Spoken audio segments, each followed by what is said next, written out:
Thank you very much. And thank you for your emphasis on work zone safety improvements. We've had some of those who've lost their lives. I mean, that's a stunning number, really, over 800 deaths.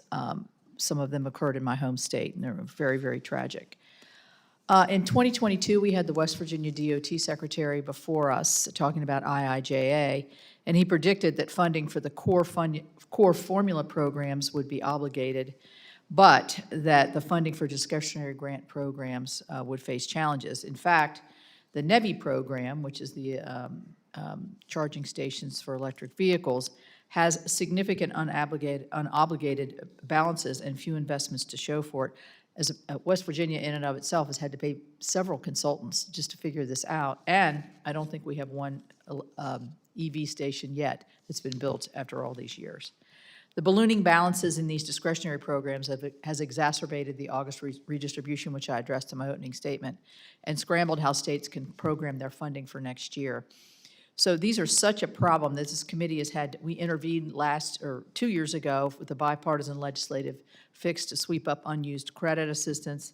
And then last year's transportation appropriations bill rescinded and repurposed billions of dollars to try to avoid this issue.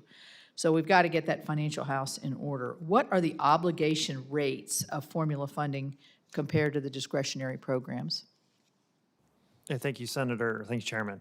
Obligation rates for specific programs vary wildly at the Federal Highway Administration at USDOT. There's a number of factors that implicate our ability to obligate. With the growth of discretionary programs in the last funding or authorization bill, we have seen a number of our partners who have received awards struggle to obligate. So I think there's a number of factors. Sometimes it's the complexity of the program. It can be the complexity of the project that's awarded. It can be the experience of the recipient that we have.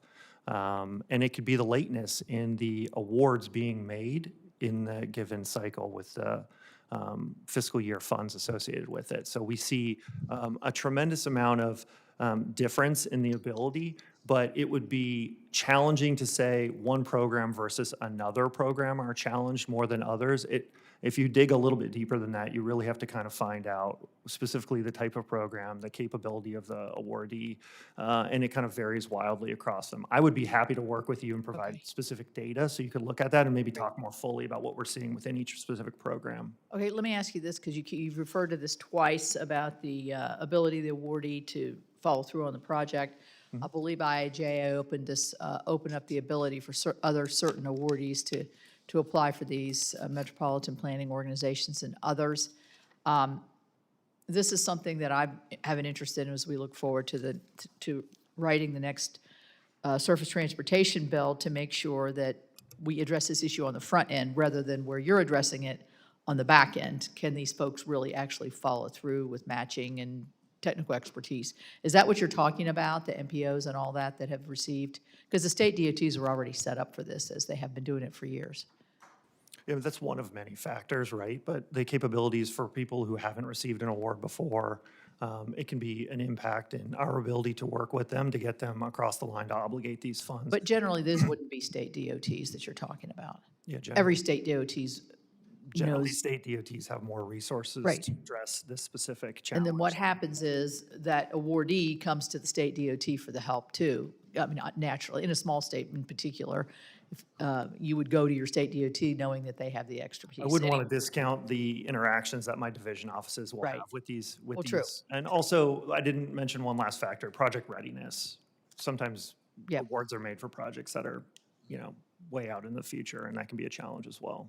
So how are you partnering with the state DOTs to ensure that we can successfully program I want to ask about the August redistribution, so I've talked about it.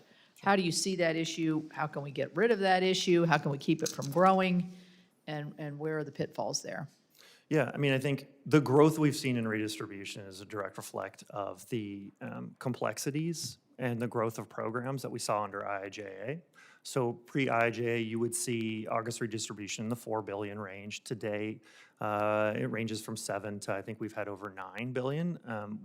Earlier this year in January, we distributed an estimate to our state partners of about 8.5 billion, as you referenced earlier in your opening statement. And and we're working closely with the states. This is not an easy task for them to plan ahead, to absorb, and we work closely with them consistently from January. We expect to issue an update on this maybe as early as this week, but in the coming week or two, we will send a more current update to our state partners to let them know what we see as the current estimate for redistribution. So by putting that out in January, you're basically informing the states that they need to get ready for this so that they have programs ready, so they're not scrambling August 20th to try to figure out how to do, or August 1st to how to do this. Is that? That's exactly right. We start in January, giving them our initial best guess as to what we will see for redistribution. We update that sometime around the middle of the year, and then we will let them know finally later on in the fall as to what the final redistribution numbers will look like and what they